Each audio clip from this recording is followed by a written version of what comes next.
Vijay Mallya, India's biggest bank fraud. He lived like a king, owning private jets, throwing million-dollar parties, but while the world watched his flashy lifestyle, something dark was happening behind the scenes. Vijay Mallya wasn't just running businesses, he was also piling up huge debts and taking money from Indian banks with no intention of paying it back. How did this man fool the entire system and walk away with over 9,000 rupees, zero pays crore, of public money? Why did so many banks trust him with such big loans? How could someone enjoy life abroad while thousands of employees lost their jobs and never got their salaries? This is not just about one man's greed. It's about how India's financial system failed to stop him. The story of Vijay Mallya is full of lies, luxury, and loss. And it's one of the biggest financial frauds in India's history. Early life and background. Vijay Mallya was born on December 18, 1955, in Kolkata, India. He was the son of Vijay Mallya, a successful businessman and former chairman of United Breweries Group. Vijay completed his education at La Martiniere School in Kolkata, and later earned a degree in commerce from St. Xavier's College, Kolkata. After his father's death in 1983, he took over as chairman of United Breweries at the young age of 28. Under his leadership, the group expanded significantly. Mallya diversified the company's portfolio from alcohol to aviation, real estate, and more. He quickly became a high-profile figure in Indian business circles. With his flashy lifestyle and media presence, he cultivated an image of being a bold and innovative entrepreneur. However, behind the glitz and glamour, there were cracks forming in his business empire. While his liquor business thrived, his other ventures, especially aviation, began to show signs of deep financial trouble. But instead of slowing down, Mallya pushed ahead, fueled by loans from banks and a seemingly endless appetite for risk. The rise and fall of Kingfisher Airlines. In 2005, Vijay Mallya entered the aviation industry with Kingfisher Airlines, named after his popular beer brand. The airline promised luxury in the skies, things Indian travelers had never seen before. Gourmet meals were served, and the overall look of the aircraft was stylish and modern. For a short time, Kingfisher became a symbol of elite travel in India and gained attention for its bold and fresh image. But behind the fancy image, serious financial problems were growing. The business model was flawed from the beginning.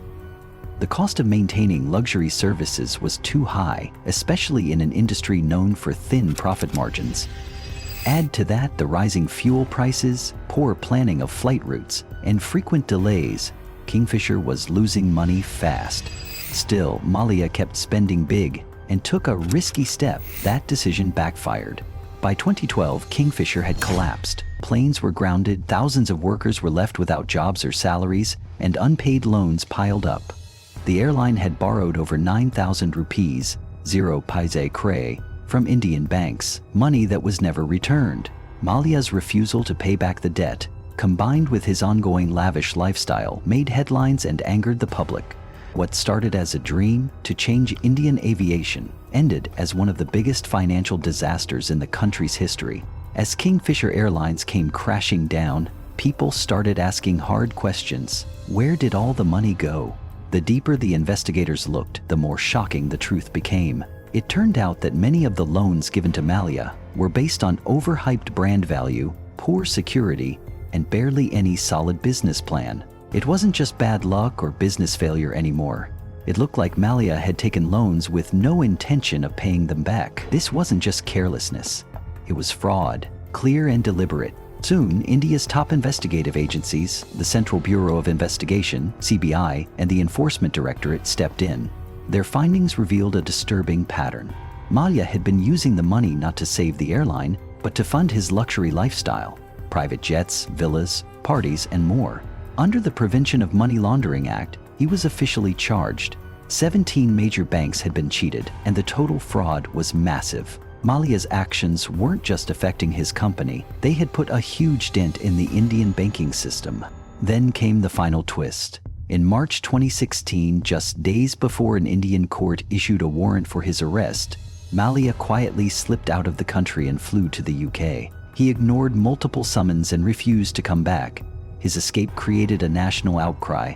How could someone accused of stealing thousands of crores just walk away? The government moved to label him a fugitive economic offender, a title that marked him not just as a defaulter, but as someone who had run away from justice. The fraud was now not just financial, it was a public betrayal. Mallya's move to London in 2016 was seen by many as a calculated escape. Once in the UK, he continued to live in luxury while Indian authorities scrambled to bring him back. The Indian government formally requested his extradition in 2017, presenting evidence of financial fraud and money laundering. The legal process in the UK was slow and complex. Mallya's defense argued that the case was politically motivated and that Indian prisons did not meet human rights standards. Despite these arguments, a UK court ruled in favor of extradition in 2018. However, Mallya filed multiple appeals and exploited legal loopholes to delay the process. As of now, he remains in the UK, although he was declared a fugitive economic offender by an Indian court in 2019. The Vijay Mallya case exposed major flaws in India's banking system. Public sector banks were found to have given out massive loans without proper due diligence. It sparked debates on political influence, corruption, and the lack of accountability among bank officials. Mallya was the first high-profile person declared under this act. The Reserve Bank of India (RBI) also issued stricter guidelines on non-performing assets, NPAs, and loan restructuring. Public sector banks were instructed to conduct deeper risk assessments before issuing large loans, and to improve transparency in their processes. The case prompted better coordination between Indian investigative agencies and international law enforcement. It highlighted the need for speedier extradition processes in high-stakes economic crimes and pressured countries like the UK to cooperate more effectively. What began as a promising journey of a young entrepreneur turned into a multi-billion rupee fraud that scarred India's financial landscape. His fall from grace serves as a stark reminder of the dangers of unchecked borrowing and poor governance. While Mallya's business acumen was once admired, his failure to repay debts and his evasive tactics have erased any goodwill he once had. He is now remembered more for his deceit than his achievements. The damage he caused, financial, emotional, and reputational, continues to be felt. For India, the saga underscored the importance of financial discipline, regulatory vigilance, and legal reform. It also reminded the public and the government alike that no individual, no matter how powerful, should be above the law.